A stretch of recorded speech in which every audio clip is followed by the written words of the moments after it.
Welcome back to the channel. In this video, we're studying the productivity system of a company that didn't just entertain the whole world. Instead, it shaped childhoods, defined generations, and on top of that, it built one of the most powerful storytelling empires in history, Disney. This company is built on imagination, emotional storytelling, and on top of that, it treats creativity at the same level as other companies treat engineering. But behind all those wonderful castles, characters, and theme parks is a way of working, a productivity system that is built on collaboration, creative discipline, and story. That's why in this video, we're looking into what is Disney's productivity system, the benefits behind it, things that you could apply, and of course, very important as always, things that you need to adjust before trying out anything that Disney does. Let's get right into it so that you can feel, you know what comes next? Unstoppable. In the first part, we look into Disney's productivity system. And for sure, it is built on storytelling, collaboration, and creative iteration. And here's how the company operates at the high level. Number one, Disney starts with stories, always. This means before animation, before design, before music, before technology, everything begins with the character, emotion, conflict, and resolution. A story is the foundation of everything that Disney is doing. Whether you see it in the theme parks, in movies, or any other activities you have with Disney, you always connect to that one story. A story that you can connect with based on the different emotions that you're going through. I'm sure you can always pick one movie that you watched from Disney where you're really just hooked, like sitting there almost with a bag of popcorn, and you really wanted to see how it's going on, what happens with the story. And that's really one of the first foundations of Disney's productivity system. The story is the first point to connect with the audience, to set up a foundation so that the listener wants to see how it goes on. The good thing is also, whenever you're talking, you always remember the story, the emotions that you felt, instead of just listening to the facts, right? Point number two, Disney uses the brain trust. This is a group of trusted creatives who give brutally honest feedback.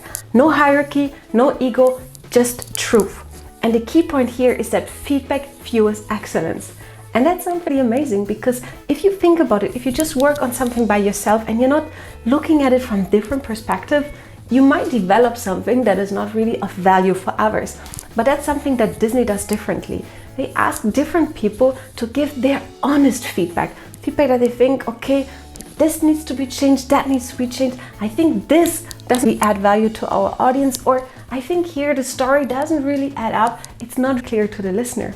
And this feedback loop helps the company to develop products that are very value adding for the customers, be it through the movies, be it through the theme parks, or any other topics they're working on.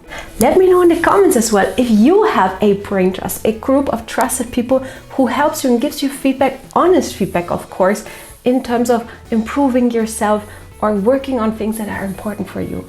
Point number three, Disney works in iterative cycles. This means they don't expect perfection on the first try. They storyboard, review, rewrite, reanimate, refine. Iteration replaces perfectionism. And that's something outstanding, because if you think about it, from the first go, nothing ever comes out very perfectly. Instead, if you take little steps each time, there's always a small improvement here, small improvement there, small improvement there, and then over time you develop something great. And that's something you could see looking back into history. One of the very first movies Disney published, Snow White, they spent years developing that movie because they wanted it to be the perfect, outstanding, so that people really remember the movie itself. And the cool thing is, of course, at that time, Walt Disney, he was aiming for perfection. But looking back, the key point is not to have something perfect, outstanding, but as you work on something, each time you improve 1%, 1%, 1%, 1%, 1%, 1%, 1%, 1%, you see over time, this seemingly small step you've taken can have a big impact. And that's something you can see from Disney, is that using iteration helps improve the product, improve what they're working on throughout time continuously. Let's have a look at point number 4, which is Disney uses cross-disciplinary collaboration. Teams include writers, animators, musicians, engineers, designers, story artists. Creativity thrives when disciplines collide. Just think about it. When was the last time that you worked with colleagues from different departments? How was the output? I'm guessing it was very good because everybody brought different perspectives into the project in terms of shaping it, refining it so that it's very value adding for others. This means when within Disney, people need to work on different projects. There's not just one group of specialists working on that specific task. Oh no, instead there are people coming from different backgrounds who can complete the entire picture of the product. For example, for the cruise ship, there are several people that need to be involved in order to make it an unforgettable event for the customers to join the cruises. Then let's have a look at point number 5, which is Disney invests heavily in research. Before creating a world, they study it. Before designing a character, they understand them. Before animating movement, they observe real life. Research fuels authenticity. Isn't that amazing? You can see here from this example that nothing ever just happens like that. If you want to be really good at something, first you need to study it. You need to look at how does, for example, the next report you're working on, how does it usually operate? How do people use a report? For what purpose? And how they interact with the report? Because once you fully understand that part, you can prepare reports that are value adding for other people.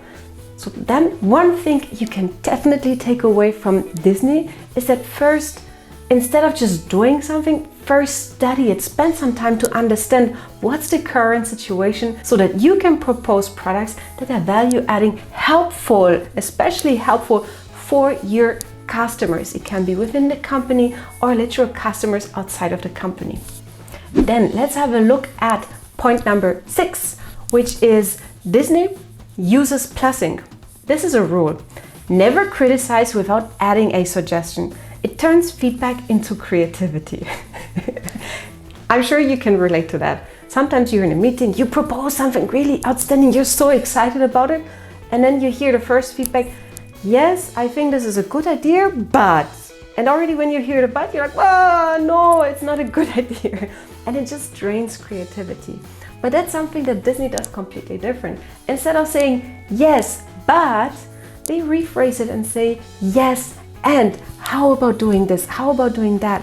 This means whoever gives feedback, literally whoever gives feedback, has to add up something. So if you want to criticize something, it means you need to propose something new to make it better.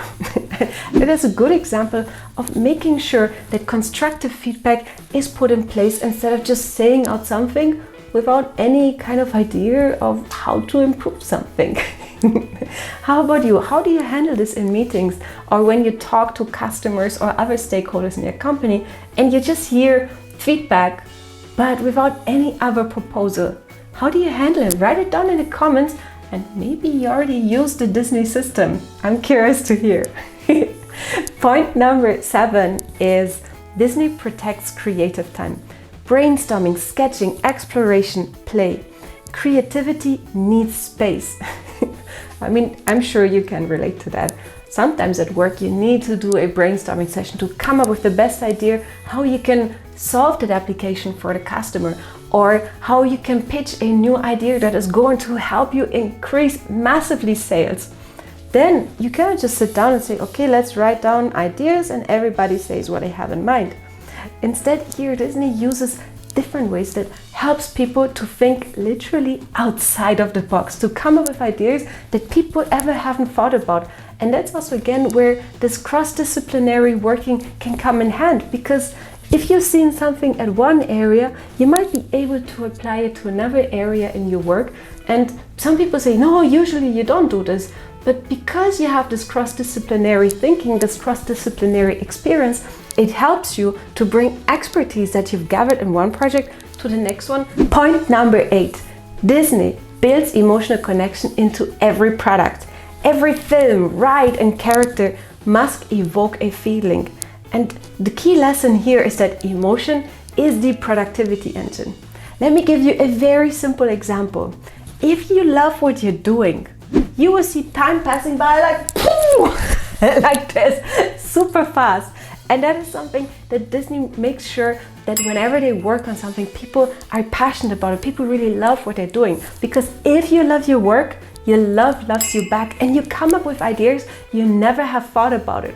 So next time you work on something, just think about it. It might be super tricky and super complicated. Yes, I get that. But next time, think about it. I know you're super complicated and I don't really like to work on you, but you know what? Guess what? Just because of that, I love you because you teach me so many great lessons. If you start thinking like that, you will see that in the end, this task loves you back and there's a lot of benefits coming back at you. Try it out. Now you can see the Disney system is not chaotic. Instead, it is structured creativity with emotional purpose. And let's have a look at the next part. What are the major benefits of Disney's productivity system?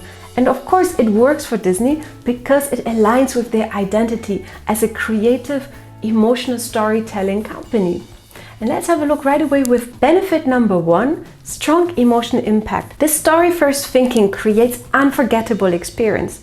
It means Disney always thinks first about the takeaway. What kind of emotion, what kind of lesson should the customer feel when purchasing a product, when watching one of their movies or joining them in a theme park? And that's something interesting because instead of just creating this poof, instant joy that you feel at one moment and then poof, it disappears. No, instead Disney focuses on creating this long-lasting experience so that when you think back at the moment, you always remember it with such a joy. I'm sure when I ask you now, what was your favorite Disney movie?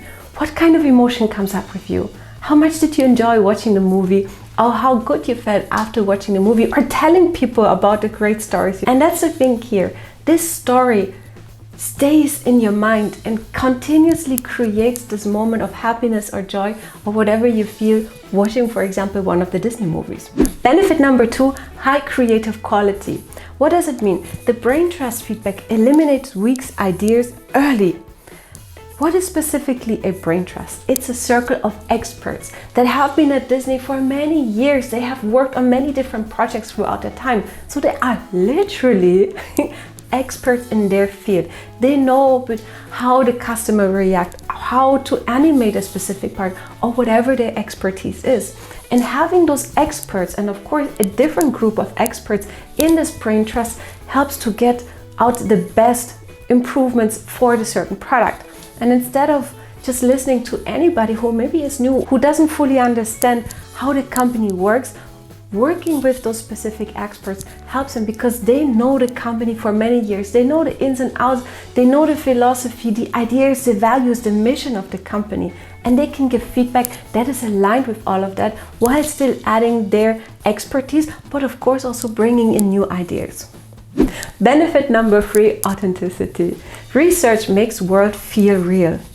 Let me give you a very simple example.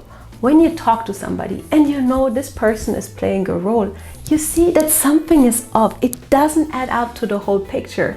And it just disconnects you from the person you're talking to. And that's something that Disney can really benefit from because they study everything for real. They know how specific animals walk before they animate them. They look at how those animals behave, what is important for them, how does their fur look like in the light, etc. So they literally study every single part of the points they're going to animate. And that is something you can see reflected in the movies. Because it looks so real, it helps you to connect quickly with the story and really absorb all the emotions you're feeling in the movie. Benefit number 4, collaborative imagination. This cross-disciplinary teams, they create magic. Literally, because you have experts from many different fields and everybody has their own unique perspective on certain things. While bringing in this expertise, it helps you instead of just looking at this one picture. One person might say, no, but how about this? And you see already the picture expands with every kind of feedback. Maybe not like this, but I'm sure you get the idea. With every kind of viewpoint on the activity, the product, how you can enhance it, it just gets better and better over time. Of course, one thing to pay attention to is that also here Disney, they don't have too many people in that group. Of course, they always look at what kind of amount of people is good because is, if you have too many people working on something, it just prolongs the project and it will make it more complicated. So that's just something to keep in mind. Benefit number 5, continuous improvement. Iteration ensures excellence.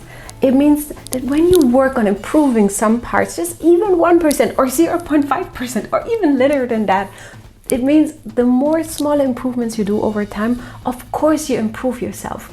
And something that also Disney does differently is that they are regular trainings, not just once every 6 months or every 3 months. Oh no, the regular meetings can be up to every week, that there's going to be a training about, for example, some research topics or whatever the expert needs to develop on in their field of work.